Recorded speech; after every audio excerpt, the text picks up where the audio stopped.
Joining me now on set is Middle East analyst Micah Halpern. And Micah, there's no question the violence between Israel and Gaza has escalated since yesterday. Any idea what may have sparked this new wave of violence? Oh, yes, there's no question. And it's interesting to sort of lay it out. Yeah.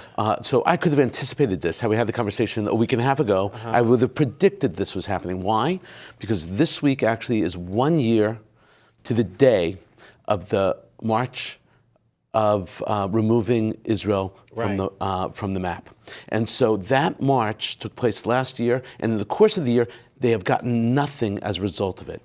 Every Friday they come to march, and the same thing happens, and as a result, the Palestinian leadership, the Hamas leadership, needs to take a stand. They need to say, hey, what's happening here? And so they're pushing the buttons. The problem is they roll the dice. They're expecting that Israel's going to hit back harder than they're actually hitting.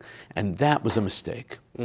Well, we know Israel is building up its resources and military, power at the Gaza border. Is this coming from Netanyahu and his meetings with security officials just today as he gets back from Washington? I mean, the prime minister promised that Israel would defend itself. Well, it is defending itself, but it is not going to embark on a land war in Gaza 2 weeks before an election, because that would increase the possibility and probability of Israeli losses. That's not going to happen. However, the bluster is important. That is, Israel has to make the attempt to make it look like they're actually bringing forces to there.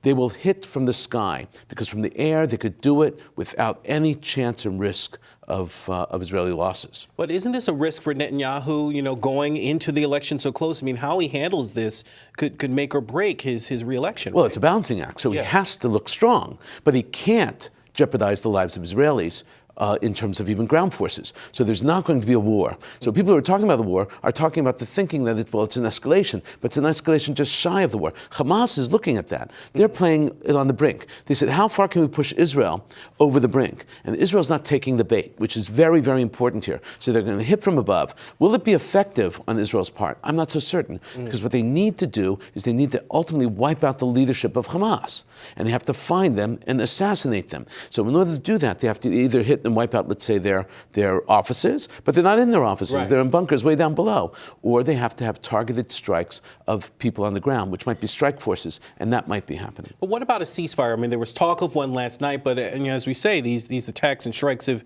continued throughout the day. I mean, we have to look at the sources. The sources that there's no mention of the source of who said that ceasefire actually happened. In addition, Israel, whenever they go into these ceasefires with Hamas, there's always a caveat. The caveat is they can defend themselves. So let's say, for instance, they hear or see or understand that there is a potential strike happening, they will intervene first. Israel must always have the ability to defend itself. Well, we'll see what happens. Hopefully there's no more bloodshed. Hopefully this calms down in some fashion. Well, it's going to take a little while. Right. All right. Micah Halpern, Middle East analyst. Thanks.